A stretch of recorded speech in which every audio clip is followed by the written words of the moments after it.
चारों लोग यहाँ बैठे हैं, महिलाएं भी बैठी हैं, हमारे युवा मित्र भी बैठे हैं, किसान भी बैठे हैं और छात्र भी बैठे हैं। मैं आप सबसे निवेदन करूँगा कि आप भारतीय जनता पार्टी की विचारधारा से जुड़ें, भारतीय जनता पार्टी से जुड़ें। आप सबके भारतीय जनता पार्टी जुड़ने से गौतम बुद्ध नगर में पार्टी और मजबूत होगी। मैं इसी के साथ अपनी वाणी को विराम देता हूँ। उन्हें आरती जी को बहुत धन्यवाद देता हूँ, बहुत बधाई देता हूँ। निवेदन भी करूँगा कि आगे भी इस प्रकार के छोटे छोटे कार्यक्रम आयोजित करते रहें, अलग अलग स्थान पर करें, ताकि नए नए लोगों को हम लोग बता पाएं कि भारतीय जनता पार्टी की सरकार आदरणीय प्रधानमंत्री जी के नेतृत्व में किस प्रकार से आप लोगों के लिए काम कर रही है, ये बताने का समय है। बहुत बहुत धन्यवाद। उन्हें तो बस टीवी चैनलों से ही राहत है, जिन्हें बस खुद की परेशानियों ने ही जकड़ा है, जिन्हें बस खुद की परेशानियों ने ही जकड़ा है और उन्होंने अपनी सोच की उड़ान को खुद ही जकड़ा है, उन्होंने अपनी सोच की उड़ान को खुद ही जकड़ा है। वो कैसे चाहेंगी बदलाव की बातें, वो कैसे चाहेंगी बदलाव की बातें, जिसने जीवन को जैसा है ठीक है मान लिया है, यही सौगात स्वीकारा है। न कोई आग है मन में, न कोई आग है मन में, न कोई लपट रखे हैं तन में, न कोई आग है मन में, न कोई लपट रखे हैं तन में।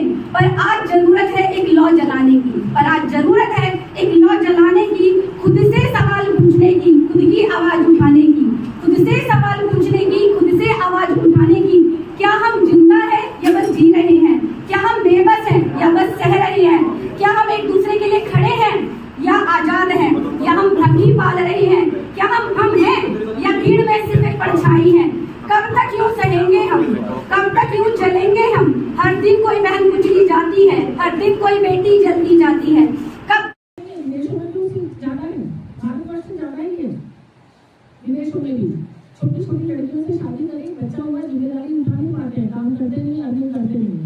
सिंगल मदर पाल रही है अपने बच्चों को। तो क्या आप सिंगल मदर बनना चाहते हो कि हमें तो मेरे पति से बस प्रताड़ना मिल रही है, इस तरह की प्रताड़ना मिल रही है, उस बारे में विचार करना पड़ेगा।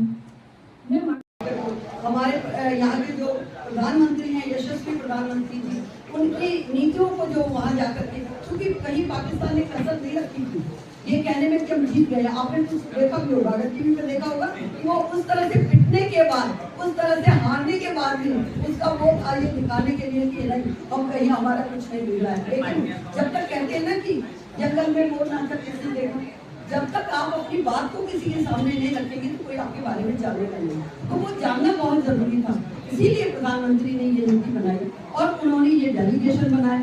डेलीगेशन बनाने के बाद उन्होंने विभिन्न देशों में 7 ग्रुप बनाकर के साथ अलग अलग डेलीगेशन बनाकर, जिसमें हमारे वो क्या दिखाता है, हमारे देश की जो डाइवर्सिटी है, हमारे देश की जो एकता है, हमारे देश की जो यहाँ पे जनता के अंदर जो देश के प्रति जो प्यार है वो दिखाता है। जिसमें हमारे सांसद विभिन्न हमारी पॉलिटिकल पार्टी से हैं, हमारे राजनयिक हैं जो पहले रह चुके हैं और अब भी हैं, वो अलग अलग दलों के लोग हैं, लेकिन हमारे देश के लोग हैं।